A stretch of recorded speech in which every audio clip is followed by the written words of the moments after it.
Hi, my name's Casey, and I like to party. Oh, yeah. Let's turn this up just a second. Oh, yeah. The little drums.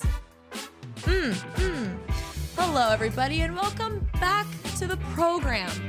This is Minstack Pods. You're listening to an episode of Minstack Pods, and I'm so glad you are. I hope that each and every individual one of you feels seen and heard and important, because you are. I hope you woke up today with the best feeling ever, a feeling of hope and good things to come, with butterflies just fluttering out of your face. Sneezing butterflies. That would be ideal. Welcome to the podcast. I'm a little tired, so I've brewed myself a coffee. The first go around wasn't so successful. I forgot to put a pod into the machine and just light brown water came out. But this is good. I put a pod in. I've got my coffee. I'm ready to rock. And it's such a cute little mug. My best friend gave me this mug. Let's get into today's topic. So, a couple of months ago, I recorded a Send Her to the Streets episode where we went and asked strangers what something was on their checklist when it comes to dating, like their dating qualities checklist. What is something on your checklist that you are unwilling to compromise on? Like the person you're trying to date, court, marry has to have this quality or you won't even consider them. This was the question. Let's watch it, shall we? Here we go. Humor. 4 years later, Same still married. humor. Agreeable. Being agreeable. I mean, not saying to be submissive, because I don't feel like everybody should or anybody should be submissive. Yes, sir. But agreeable, knowing what you're getting into and sticking to the plan. Okay, I loved that guy. I do want to stop on him because I think it's relevant. You can see how he instantly started to backtrack the moment he said submissive. I don't even think he said the full word submissive, and he was trying to use the word agreeable as some sort of alternative for that. I have no problems with women being submissive to their husbands. Now, you'd better be careful where you say that, because there are crazy feminists roaming this planet on all fours with their unshaved armpits and dyed blue hair that will rip your throat out if they hear those words exit your mouth. However, being submissive to your husband is something that a normal woman should want to be. I think submissiveness, when people hear that in today's day and age, they think that there is this sort of master-slave relationship where the man has all this power and the woman just sort of walks around in ways to serve him. And that's not it at all. Huge misunderstanding there. What it truly means to be submissive in the biblical context is to respect your husband, to trust your husband to lead you and your potential family one day, to be the head of the household, following your husband as he is following the Lord. And that's exactly what I want. Like when I get married, I will have the desire to submit to my husband. Now, here's the difference. I'm as independent as women come. I'm not like a relationship girl, so not me. I do have a desire to be married. I want to be a mama, all that kind of stuff. However, I love being a free stallion. I love doing my own thing, seeing my friends, working, doing all that stuff. I enjoy it. I'm not looking to be locked down by some man. But I do desire to find a man that I am comfortable enough to submit to. Women aren't just going to submit to you if you're acting like a... trying to think of a word that's not like a bad word. I don't know. But in marriage, you should be looking for a man that is strong enough in his relationship with the Lord that you trust to submit to lead you and your kids one day. I don't want to wear the pants in the relationship. I mean, why else would I be getting married? That is so that I could have someone now in my life who wears pants and I can finally put on like my little polka dot dress that I love so much. You know what I'm saying? And in this guy's defense, I think it's absolutely normal and should be encouraged for men to want to find a woman that is going to submit to them. But my point to these men and my encouragement to these men would be, become a man that is worthy of being submitted to. I mean, like, that shouldn't be rocket science. That might be why some women today have such a visceral reaction to the term submissive, especially when it comes to relationships, because no one has the desire to submit to trash. No one. And it is very rare that you end up meeting a guy that you're like, you know what? I respect you. I would follow you. I would trust you to take care of me, protect me, pursue me in a manner worthy of being pursued. And in return, I will submit to you, sir, because I respect you, and I trust you, and I love you. And I think that that's probably hard for women to find. I feel like in this day and age, women don't trust men, and a lot of things are turned into games, etc., all this garbage. And so therefore, being submissive is like the very last thing that they would ever want to do. But we also live in a society now where feminism has taken over and become this man-hating thing where women and men are competing instead of complementing, and it's just this whole thing. But yeah, submissiveness, great, cool. We're on board. I'm here for it. But my thing is like, don't be garbage, because no one's going to submit to garbage. You know what I'm saying? I'm sure as heck not going to submit to garbage. I take the garbage out. Sometimes I make somebody else do it. Like sometimes I don't even want to touch it because it's gross. I digress. Continue. Definitely loyalty. We don't need any cheaters in the house. Seriously. I hate to ask this. Has this ever happened to you? Yeah. Whoever did that to you deserves wrath. I cannot believe that sweet, beautiful girl was cheated on. Actually, I can believe it. We were just talking about men acting like garbage. That's a garbage thing to do. If you're a cheater, honestly, for real, there's no way you're paying a mortgage and you're cheating. Only scum cheats, my gosh. Cheaters never prosper. And if you're a cheater now, you'll be a cheater then. Get out of there. We don't support cheaters. I'm sorry, we just don't. That's not something that we do in the Minstack house. I honestly think that if you have cheated, this is kind of crazy. I honestly think that if you've cheated, you should maybe have to like wear something that like shows that you're a cheater. So the world knows what we're dealing with. The workplace knows that we're dealing with the cheater. The dating pool knows that we're dealing with the cheater here. And then those who want to take a risk can take a risk. But at least we know who we're dealing with. Because not everybody has my sixth sense of smell. Not everybody has a nose like this. I get one whiff of a cheater and I'm walking the other way. Sorry, that was kind of crazy. Good communication. Love Jesus. Love, that's number one. That's what I'm talking about. And it's your guys' anniversary this weekend. Right, 32 years. Okay, that couple was so cute. And I'm really glad that they said that, actually. I think a lot of times as Christians, we say, it's super important that somebody loves Jesus, if I'm going to get in a relationship with them. And I think the rest of the world goes like, why? Like, honestly, why? And so now I'm going to explain it to you. Marriage was designed by God to glorify God. It wasn't man-made. It wasn't created by man because you have butterflies for someone, so let's go sign a legal document and live together and have babies. No, marriage was designed to be an example of Christ's love for the church.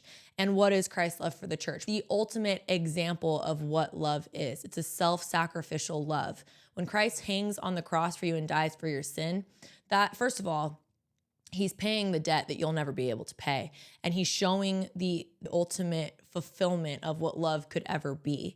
And so when a husband takes a wife and a wife takes a husband, you're supposed to share that kind of love for each other, where you're sort of dying for yourself to serve the other. And when both people are doing that, it's like this beautiful freaking depiction of God's crazy love for us as his church and as his people. Like, it's just so cool. But I honestly don't know why most people even get married nowadays. Is it just a tax write-off? Is that what it is? Because if you don't really understand and acknowledge what marriage was intentionally created for by God, then why are we doing it? It's a selfish love, I think, that we see these days, where it's, how does this person make me feel? What do I get out of this relationship? Are they doing this for me? Are they doing this for me? And the second someone starts slacking off in another area, it's no grace, no mercy. Well, I'm done and I could go get what I'm looking for somewhere else, so I'll end this right here. There's no true commitment. It really ticks me off. All right, well, let's keep going. You love somebody, you're supposed to figure out why they feel a certain way, what happened in their life, understanding through and through. I did put it in. Question back to you. Yes. What's your answer to that? Oh, the one thing I am uncompromising on, he has to be like a very strong Christian man of God. Belief system is a key. Is a key to the chain of life. I think a lot of things just like flow from that. You know what I mean? That kind of like trickles into every other area of life. So yeah, I agree with myself there. I think that is like the biggest perspective you could ever have on life. And so if someone's following God, that's somebody that I'm going to want to spend like the rest of my life with, because it'll impact how they treat me, how they treat others, how they want to raise our kids, how, especially like when you run into a hardship in marriage, how they're going to handle that. I love it. I just love it. Probably just being truthful and like genuine. No liars. Yeah, no liars, don't lie. I'd rather it be bad and you still tell the truth than to lie about something and try to hide it. Because I'll probably find out anyways. This guy just had a look about him that looked like he came off the set of 90210. I mean, that it doesn't get more Orange County than that guy right there. That's besides the point. This guy basically was saying he doesn't want people to lie to him.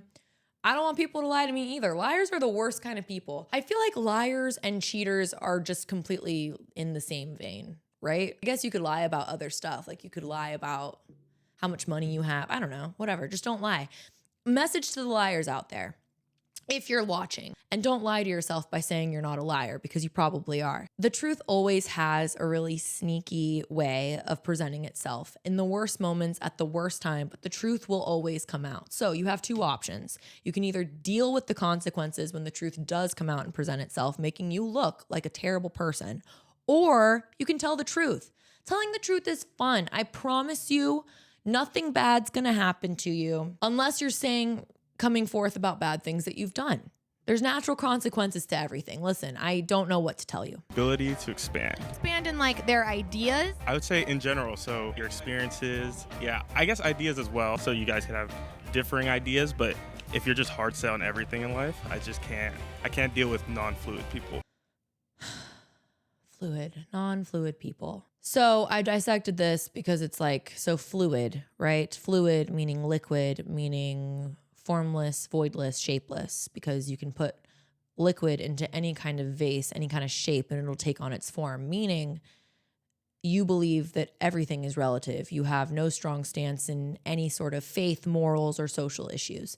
I think that's a very dangerous and bizarre and exhausting way to live. Also, there's just nothing more beta than someone who doesn't know what they believe in. I would even have more respect for someone who disagreed with me on every single point, but stood firm in the things that they believed in, than not have an opinion about anything. Because when you don't have an opinion about anything and everybody's truth is true, then everything's relative and society falls into chaos. There has to be a standard. There has to be a moral written code that we abide by. And I actually think, leading me into my next point, that the existence of morality is probably the best argument for the existence of God. We all know it's bad to lie. We all know it's bad to steal, to murder people. We know that it's bad to be malicious and have ill intent against people and all these other things. And if there is no God and there's no moral authority, then why do we all abide by these rules? There's a guy named Dr. Frank Turek, and I love his videos, and he talks about the existence of God. He's like an apologist, but he's awesome. And I was watching his videos, so this is the segment. I want you guys to look at it. It's absolutely amazing. God Cody. demands slaughter, massacre, All right. and genocide. All right, Cody, there's nothing wrong with genocide if atheism's true. Are you serious? If atheism's true, there is nothing wrong with genocide. I am an atheist, and I oppose genocide in Okay, every but- possible, in every way. But that's just your personal opinion because there's no standard beyond you which says it's wrong. Are you suggesting that atheism allows or purports or wants genocide? Atheism- I know you wouldn't say, you would never say that. Yes, atheism does allow it. You can ask Mao, you can ask Stalin, you can ask Pol Pot, because if there is no authority beyond the government, they are God. It's so dangerous to live in a society where everything is relative, where we all have to listen to the fake realities that people determine for themselves and accept them as truth. Because there is truth. There's black and there's white. We don't live in a gray area. I think in today's day and age where this has become the most prevalent issue is the idea that everything's relative now when it comes to gender. So tomorrow, if I want to get up and decide that I'm a unicorn named Theo von Schleckenstein, I can do that. And because everything's relative, expect that everybody agree with me because that's my truth.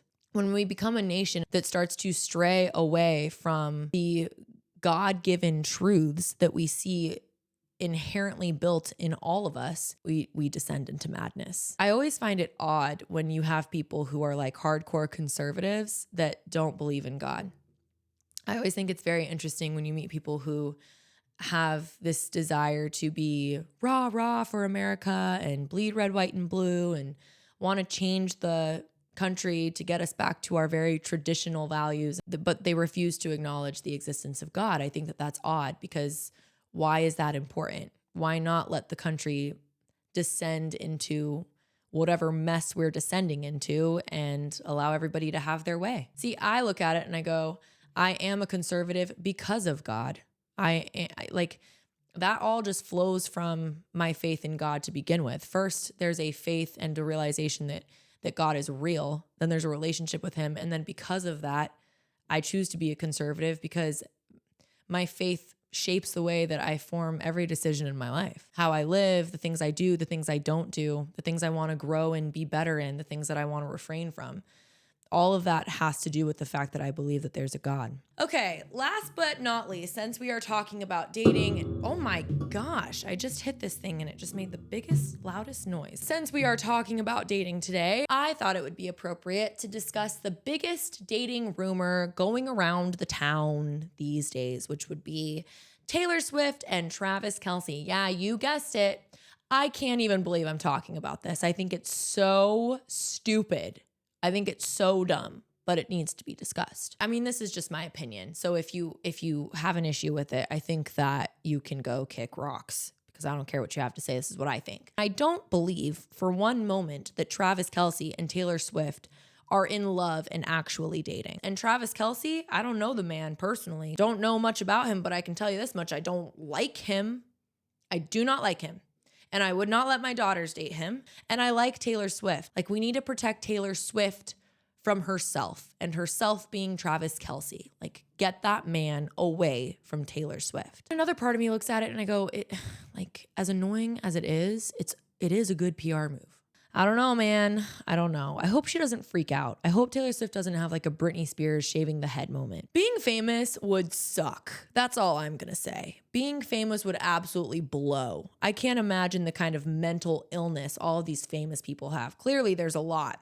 I mean, my word. In summary, I think that Travis Kelce and Taylor Swift's love story is just for publicity. And I don't think hardly any of it is real. But we've seen this time and time again. I think the last time I saw this, I saw like a celebrity relationship be this successful. It was Morgan Wallen and Meg Maroney.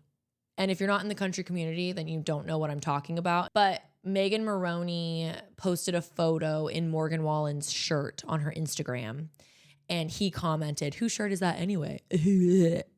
And then she was like, what did she say? And I don't know. I don't know what was said exactly and who said what. But it ended up creating a lot of buzz within the country music industry. And then I don't really think it did anything for Morgan Wallen, but it did do a lot for Meg Maroney. So whether or not they were actually dating or whether or not they were just using her, and then she created a song about Tennessee Orange. And in the music video, she wore the shirt and people were like, they're for sure dating. Blah, blah, blah, blah, blah. It helped Meg Maroney tremendously. Like, Meg Maroney is a big name now in country music, and I don't think she would have gotten there, honestly. Sorry, Meg, unless this big whole dating rumor media frenzy had happened and occurred. Speaking of country music, Maren Morris left the country music industry. I'm so confused as to why. I think she said something about it being too conservative or something. I know Maren Morris is a wokester. She's a big wokey, but I didn't really realize that she was so upset with the country music industry. I feel like the country music industry has really toned down in regards to their conservative values, honestly. I've been actually kind of upset about that, to be real. But yeah, she said she was leaving the country music industry. And then the last thing that I saw was she came out with a country music song and music video. So what is it, Maren? Can you pick what side of the road you're driving on? Because I'm confused. There's nothing worse than that. There's nothing worse than someone that says they're doing something and then they don't do it, or says that they believe in this or that and then they don't do it. I think that's it. I think this is how we're going to end this show. Like, if you say you're one thing, then prove it. I think that's a great encouragement for all of us. I should have done that with the music. Hang on. Again, I say, if you claim to be about something, to stand firm in some sort of movement, value, or conviction, then stand strong, my friends. Do not bend. Be consistent. I think that was the word I was looking for. Be consistent. Consistency is the key to happiness. And yeah. So you can take that word consistency and apply it to your life this week. Apply it to the gym. Apply it to your meal prep. Apply it to your social life, your work ethic. Okay, that's literally all I have. Go in peace and know that Jesus loves you. Have a great rest of your day. I never know if I end on the right thing.